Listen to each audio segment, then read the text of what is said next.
we'll explore 10 powerful Stoic strategies to neutralize your enemies without ever engaging in direct conflict. Rooted in ancient philosophy, these methods focus on mastering your emotions, maintaining your integrity, and using wisdom to outmaneuver adversaries. Whether you're facing personal, professional, or social challenges, these Stoic principles will help you rise above the fray and achieve victory through inner strength and resilience. Let's dive into how you can destroy your enemies without lifting a finger, the Stoic way. Number 1. Understand your opponent deeply. In any competitive or hostile situation, like in sports, business, talks, or even personal relationships, it's important to really understand your opponent. You can guess what they'll do next, take advantage of their weaknesses, and come up with methods that give you an edge. If you carefully look at their motivations, strengths, flaws, and patterns of behavior, you can make better choices and increase your chances of success. Do research and gather data. Look at how and what they did in the past. Look at their patterns, skills, and weaknesses. Learn about their fears, goals, and what drives them. Find out what they do well. Figure out what they're good at. Think about how their skills can make things better. Come up with ways to counter their skills. Find out what their weaknesses are. Find the weak spots where they are. Look for holes or inconsistencies in the way they do things. Come up with ways to take advantage of these flaws. Look at their patterns of behavior. Watch what happens when you put pressure on them. Look into how they make decisions. Use what they've done in the past to guess what they'll do next. Figure out what drives them. Find out what moves them: money, power, fame, etc. Find out what their long-term hopes and dreams are. In talks or competition, use what drives them to your advantage. Think about psychological factors. Check out what makes them feel bad and how they react to it. Learn about their ego and fears as well as their psychological profile. Use your knowledge of psychology to affect their choices. Plan for what they will do. Use the knowledge you've gathered to guess what they will do. Prepare for what they are likely to do to stay one step ahead. Change how you talk to them based on how you think they will respond. Make counter strategies. Make plans to counter their skills. Take measured risks to take advantage of their weaknesses. As you learn more about your methods, keep making them better. Keep being adaptable and flexible. Be ready to change how you do things as you learn more. Don't be easy for your opponent to guess. Keep them thinking. When you need to, use the factor of surprise. Develop empathy to see things from their point of view. Try to understand things from their point of view. Use empathy to guess how they will feel and what they will do. Try to find a balance between empathy and plan to get ahead. Number 2. Choose your battles wisely. People often say that life is like a war, where we have to make choices, deal with problems, and fight. However, not every battle is worth winning, and not every argument needs to be settled by going to war. Choosing your battles wisely is a simple but timeless piece of advice that has been passed down from generation to generation. It shows how important it is to be smart, self-controlled, and able to think strategically when dealing with the problems that come up in life. For the most part, picking your battles carefully means knowing when to fight and when to give up. It means putting your energy, time, and resources toward the most important problems and staying away from fights that aren't necessary or aren't important. With this method, you don't have to avoid all conflict. Instead, you just have to be selective and planned about how you deal with problems. You need to have a deep understanding of your ideals, your goals, and the possible outcomes of a battle. Picking the right fights is a skill that can be used in many areas of life, from personal relationships and the workplace to bigger problems facing society as a whole. In our fast-paced world, where we are constantly being flooded with information, views and requests for our attention, this is especially important. Being able to tell which fights are worth fighting can help you live a happier, more focused, and more satisfying life. This idea comes from a few main ideas, such as how important it is to know yourself, how valuable balance is, and how important emotional intelligence is. It also means being aware of how little power you have, and how important it is to take care of your mental and emotional health. We will talk about the idea of picking your battles wisely in this lesson. We will do this by going over a number of things that show how important this idea is and how you can use it in your daily life. By knowing and accepting this idea, you can make better choices, make your relationships stronger, and handle life's challenges with more grace and wisdom.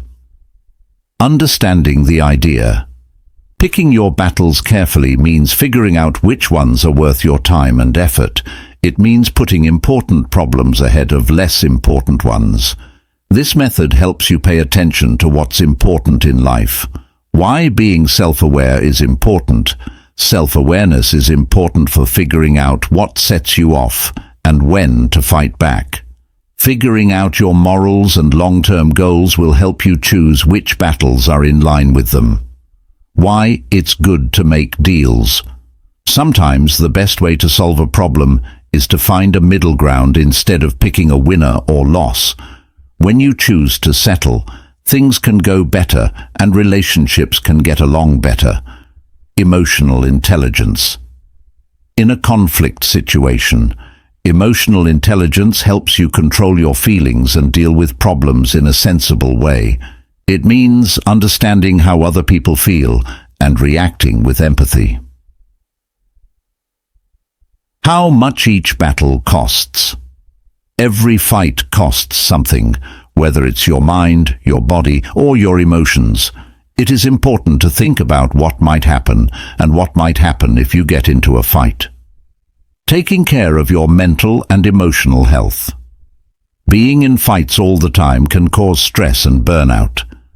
When you put your health first, you know when to take a step back and let go of a dispute. How to think strategically. When you think strategically, you weigh the importance and possible effects of a fight before you decide to get involved. You need to be able to think about the big picture and see things in the long run. How to know when to leave.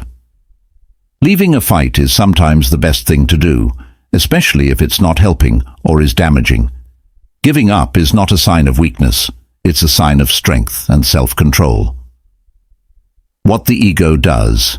It's easy for ego to push us into fights that aren't worth it.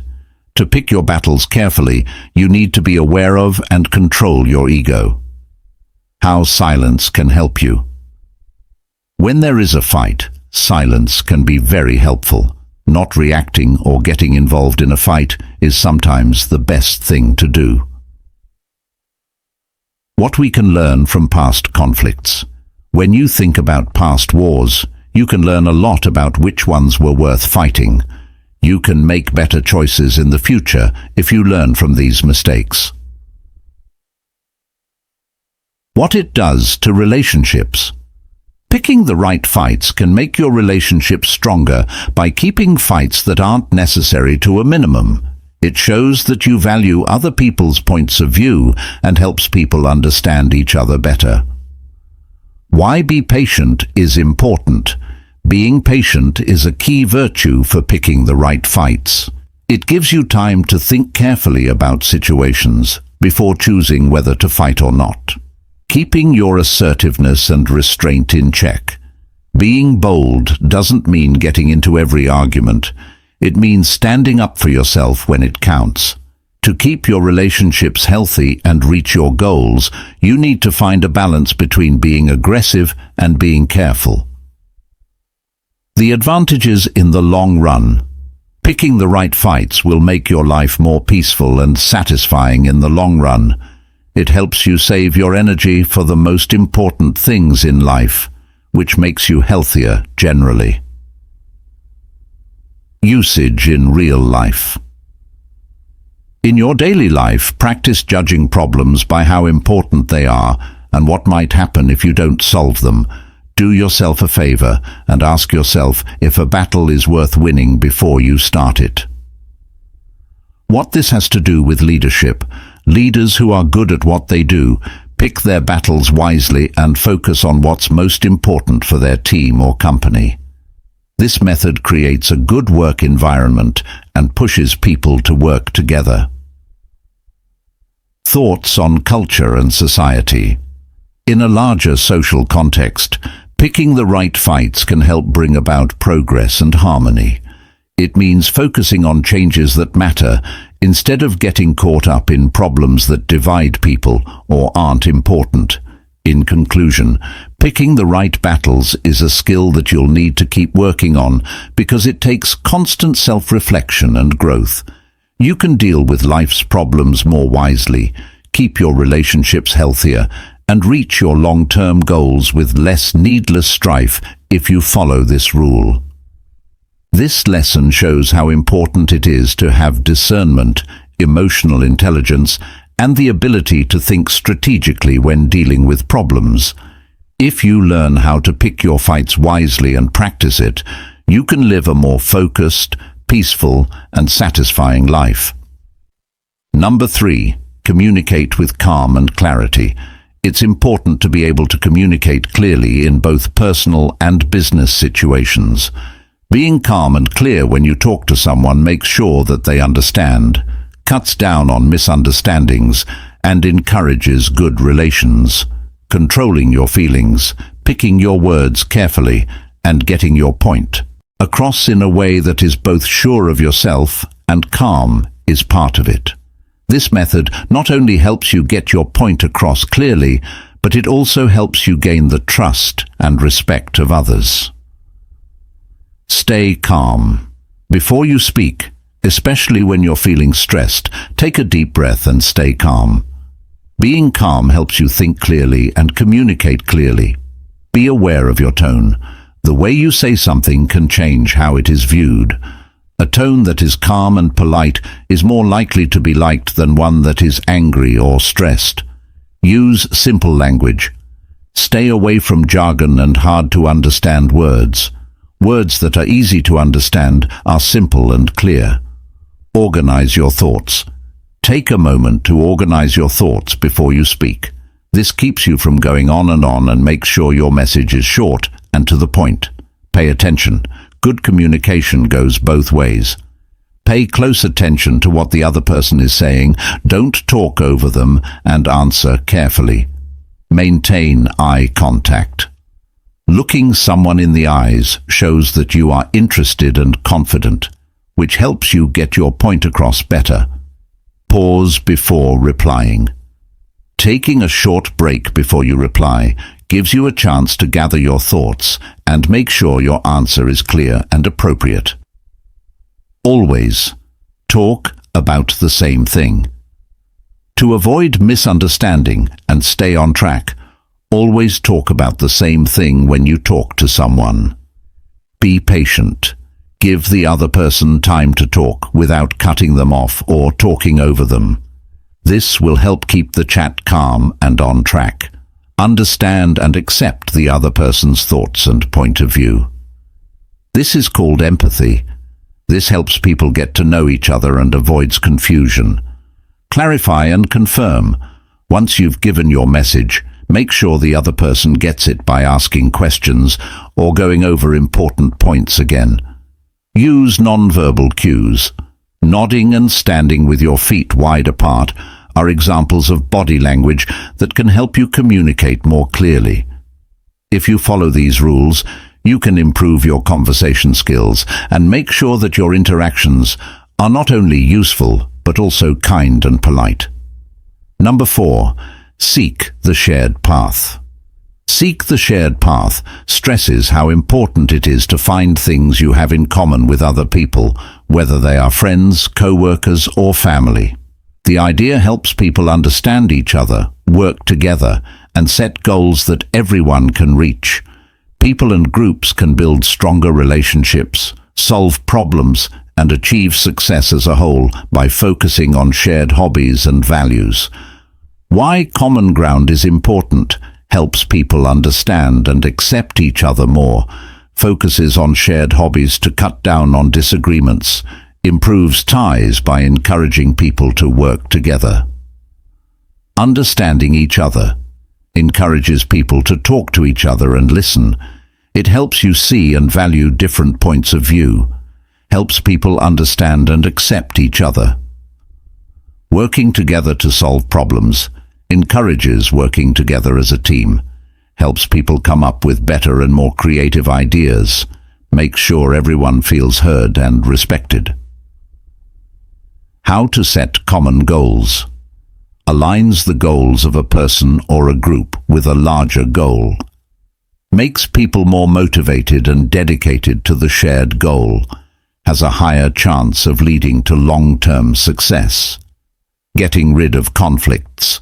Rather than focusing on differences, it seeks to find shared ground. Helps people have quiet and helpful conversations.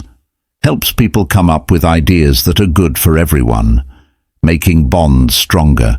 Gives people a feeling of community and belonging. Supports and encourages ongoing teamwork and cooperation. Helps people make relationships that last and mean something. People and groups can deal with problems better and make the workplace more peaceful and useful by looking for the common road. Number 5.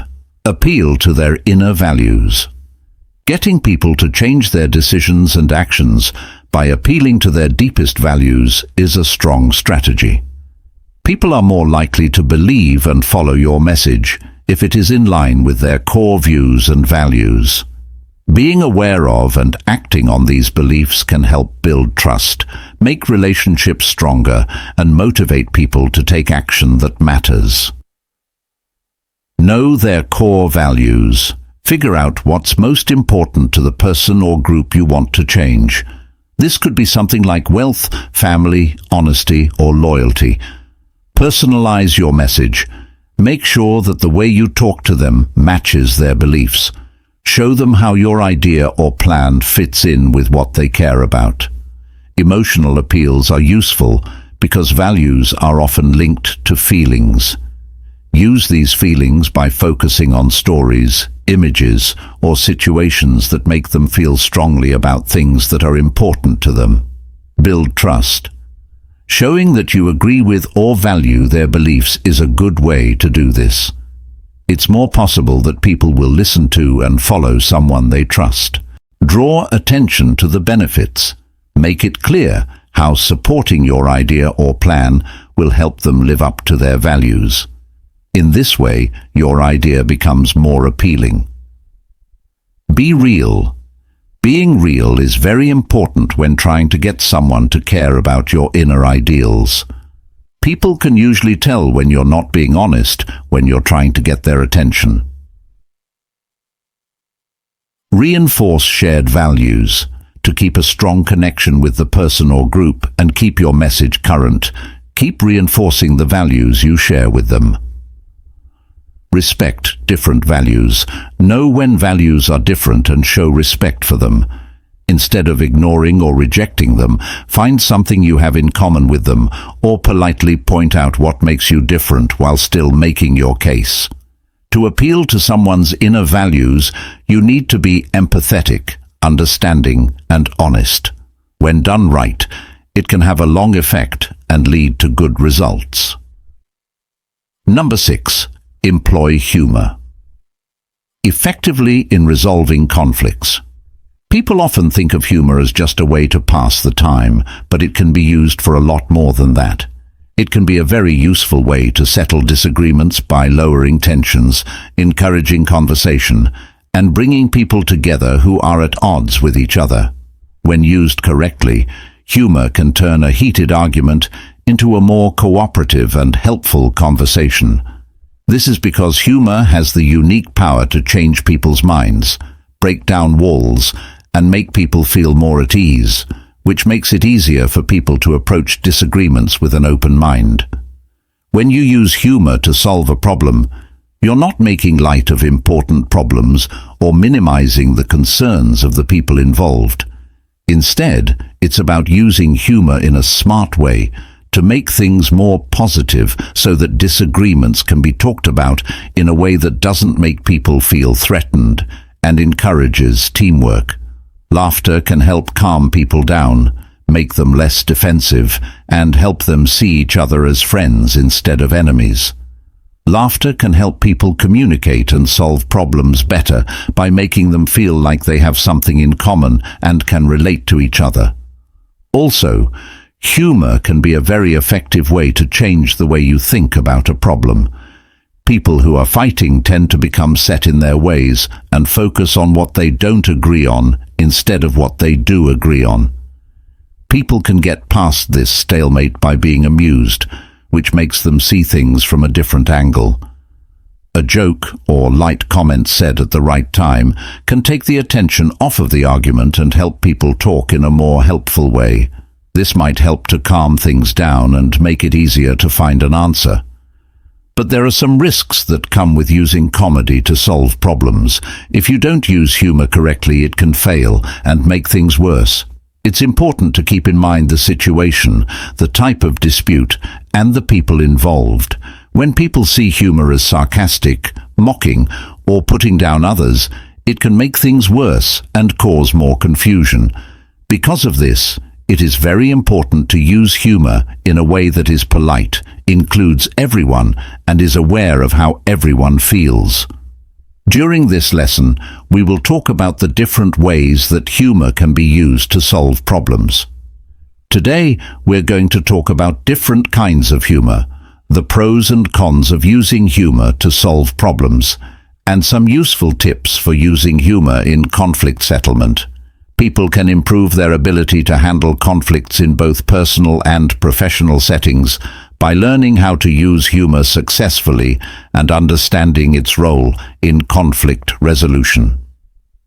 Figuring out how to use humor to solve problems. A sense of humor can help ease stress and make things more pleasant. It can change people's points of view, which makes it easier for people who disagree to have a productive conversation. Laughter can help people who are fighting talk to each other and break down walls. Different kinds of humor for getting along. Affiliative humor is positive, welcoming humor that makes people feel like they belong and are connected. Self-enhancing humor is when you use humor to keep an upbeat attitude even when things are going wrong. Aggressive humor is sarcastic or mocking humor that can make things worse and should be avoided. Self-defeating humor is humor that makes fun of yourself. It can ease stress, but can also weaken authority. Why using humor to solve problems is a good idea. Lowers shields. Laughter can lower people's shields and make them more willing to talk. Builds rapport. Sharing a laugh can make relationships stronger and help people who don't normally trust each other more. Helps people think of new ways to solve problems. Humor can help people think of new ways to solve problems. Arms down. Hostility, a joke told at the right time, can calm people down and keep the dispute from getting worse. Risks of using laughter to solve problems. Misunderstanding. It's easy to get the joke wrong, especially when things are tense. Differences in culture. It's important to be culturally aware because something funny in one culture might be hurtful in another. Not at the right time. Using comedy at the wrong time could be seen as making the problem seem less important. Possibility of escalation. Laughter that is rude or insulting can make things worse and cause more confusion. Here are some tips on how to use humor to solve problems. Know your audience. Make sure you know the personalities and feelings of the people who are involved in the fight. Use positive humor. Look for humor that is polite, open to everyone, and meant to bring people together. Watch the timing. When you use humor, pick the right time to do it.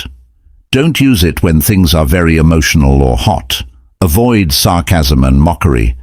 Don't use humor that could be seen as sarcastic, rude, or insulting. Take the conflict seriously and laughter at the same time. Laughter can help, but it's important to take the conflict seriously and with respect. Practical advice on how to use humor to solve problems. Start with self-deprecating humor. Making fun of yourself in a light-hearted way can make people feel better without upsetting them. Use humor to change the subject. A good joke can help move the conversation from the argument to a more positive one. Encourage laughter. If it's okay, try to find ways for everyone in the group to laugh together. Laughter can bring people together. Know when to say sorry. If your joke doesn't work or is misunderstood, say sorry right away and make sure everyone understands what you meant. Active listening is something you should practice. To show that you are interested and caring, use fun along with active listening. Some examples and case studies. Example 1. A disagreement at work where humor was used to break the ice and start a more useful talk. Example 2. A family argument where making fun of oneself helped ease the stress and bring everyone closer together. Example 3. A negotiation situation in which humor was used to build trust and make sure that everyone got what they wanted. When used correctly, humor is a strong tool that can help people work out their differences. It takes being sensitive, knowing about other cultures, and having a good grasp on how the conflict works. People can make a more positive and cooperative environment by using humor in their conflict resolution strategies.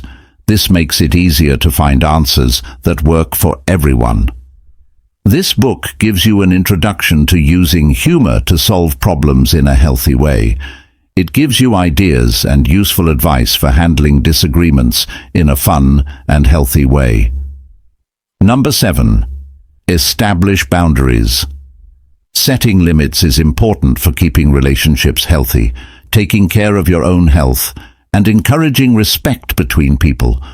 Boundaries help people protect their emotional, mental, and physical space and make sure everyone knows what is expected of them. Here are some tips to help you set and understand boundaries. Get to know your limits. Figure out what makes you unhappy and where you need to set limits. Being aware of yourself is the first thing that you need to do to set good limits. Communicate clearly. To set limits, use wording that is both assertive and polite. Be clear about what you want and what you expect. Be consistent. Setting limits in the same way every time helps others understand and accept them. It keeps you from getting lost and makes your limits clear. Accept the boundaries of others. Just as you set limits for yourself, it's important to understand and accept the limits of others. Respecting each other like this makes relationships healthy. Stay firm. Don't give in to pressure to break your rules. Even if it makes other people feel bad, you should stand by them. Take care of yourself. Setting limits is a form of self-care. It makes sure that your relationships put your health first. Deal with pushback respectfully. Some people may test your limits. Be cool when you answer and stand firm without getting angry. Check and change. As times and relationships change, you may need to check and change your limits over time. Get help if you need it. If setting limits feels hard, you might want to talk to a trusted friend, counselor, or therapist about it. Be patient. Setting limits can take some time, especially if other people aren't used to them. During this time, be patient with yourself and other people. Number 8. Master the art of compromise. Finding a middle ground is an important skill for both personal and business situations. It means finding a place where everyone can agree and making sure that everyone feels valued and honored. To master the art of balance, you need to be patient, understand others, and communicate clearly. It can help people get along better, make better decisions, and live in a more peaceful place. Understand the importance of agreement. Understand that agreement is not about winning or losing, but about finding a way for everyone to win. Active listening means paying close attention to what other people want, need, and are worried about. This helps you see things from their point of view. Find common goals.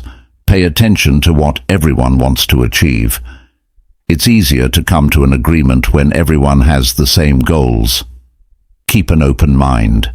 Be ready to see things from different points of view and consider other options that you may not have thought of at first. Make your message clear. Be honest and polite when you say what you think and feel, and make sure that everyone gets your point of view. Be patient.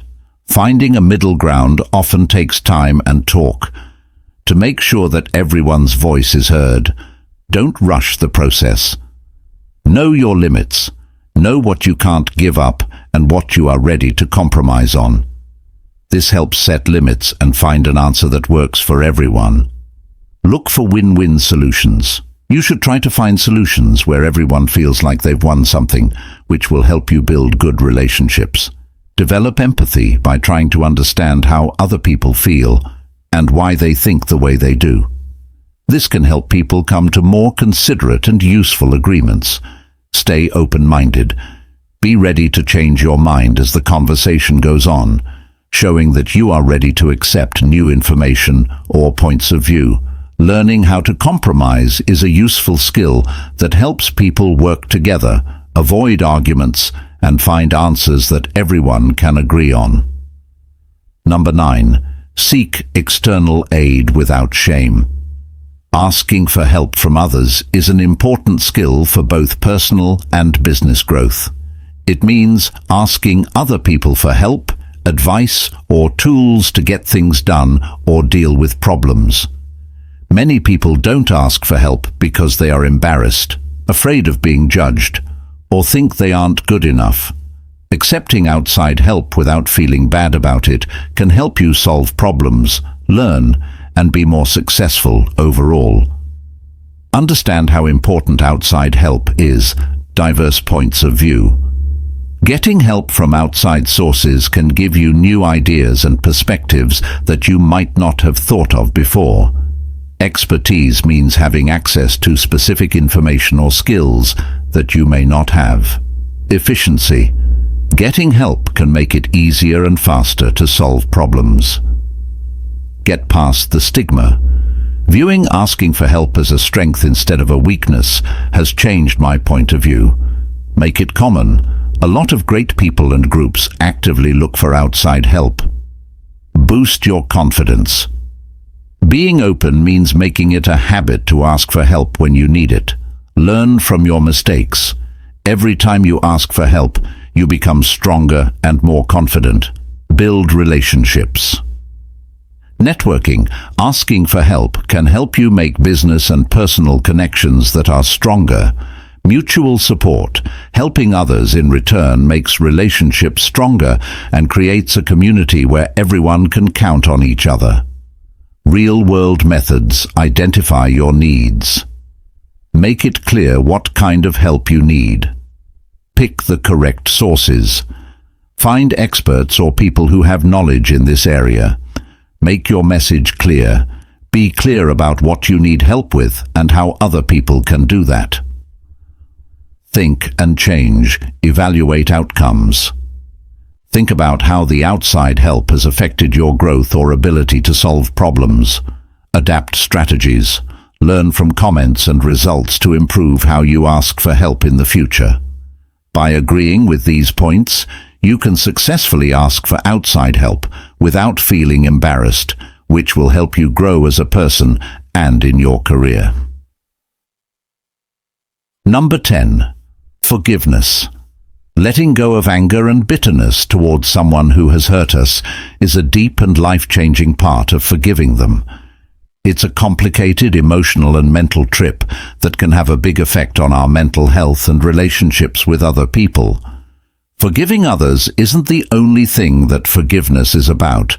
It's also about freeing yourself from the weight of bad feelings.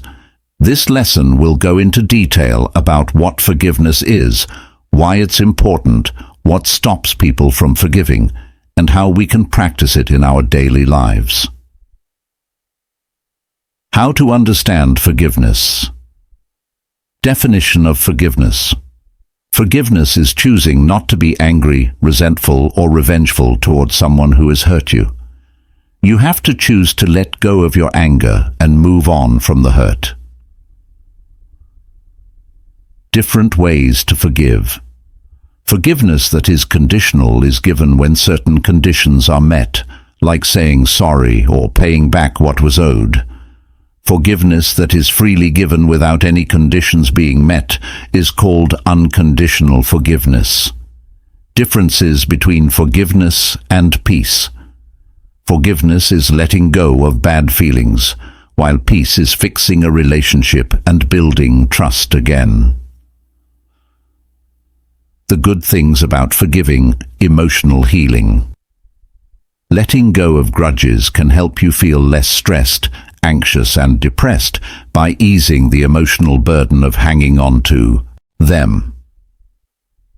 Better relationships. Letting go of hurts from the past can help people have stronger, better relationships with others. Health. Studies show that forgiving others is linked to better heart health, lower blood pressure, and a stronger immune system. Increased compassion and empathy. Forgiving someone can help you understand how they feel and become more empathetic. Why it's hard to forgive: fear of vulnerability. Some people worry that forgiving someone will make them look weak or open to harm in the future. Perceived injustice. If someone thinks that forgiving someone means acknowledging or excusing their wrongdoing, it can make them less ready to forgive. Lack of understanding. Resistance can happen when people think that forgiving someone means forgetting or ignoring what they did wrong. Emotional attachment. Holding on to anger and resentment can help you feel emotionally linked to the person or situation. How to get better at forgiving. Take note of the pain. Accept the pain that the crime has caused. It's important to understand and talk about this pain in order to move on. Think about the effects. Think about how hanging on to anger impacts your own health and the way your relationships work. Empathize with the offender. Try to picture yourself in the offender's shoes and understand why they did what they did. This can help change your point of view and make you more compassionate. Communicate openly. If you can, talk to the person who hurt you in an open and honest way. Tell them how you feel and listen to what they have to say. Choose to forgive. You can choose to forgive. Choose to let go of the bad feelings and make a promise to move on without hanging on to anger. Ask for help. If you feel like the process is too much to handle, you might want to get help from a counselor or therapist to help you through the process of forgiving. Forgiving yourself for mistakes you've made in the past is just as important. Accept any blame or remorse you feel and try to make things right if you can. Having trouble forgiving: forgiveness and fair play. It can be hard to find a balance between forgiving someone and wanting them to be held responsible or accountable. To forgive someone, you should find a way to talk about what they did wrong. Forgiveness in long-term relationships. It takes constant work and talk to forgive someone in a long-term partnership. It could mean putting limits to stop harm from happening again. Forgiving and growing as a person. Forgiving someone often needs you to look inside yourself and grow as a person. It's possible for this to be both fun and hard. Forgiving someone is a strong way to heal your emotions and relationships. Even though it can be hard and takes work, forgiving someone is well worth it because it can lead to better mental health, better relationships, and personal growth. People can feel a deep sense of release and change in their lives by knowing what forgiveness is all about, recognizing the things that get in the way, and taking practical steps to embrace it. There are 10 ways to defeat your enemy without fighting. These aren't just tricks for winning, they're also lessons in tolerance and inner strength. Remember that true strength doesn't lie in being able to beat or win battles. It lies in being able to turn enemies into friends, conflicts into peace, and find serenity within. Focus on kindness, wisdom, and peace, so that you can live a life that's not only satisfying but also spreads peace. Finally, let the Stoic principles help you face all problems and difficulties with a steady soul and an open heart. By following these steps, you will not only beat your enemies, but you will also build a life full of meaning and love. Let us walk this path together to make the world a better place where understanding and compassion are common. Please leave a comment if you liked the video and a comment if you didn't, so we can quickly make the content better and more high quality. Also, don't forget to like, comment, share and subscribe to help spread this philosophy. You can see more Stoic lessons at the end of this video. Together, we can make the world a better place.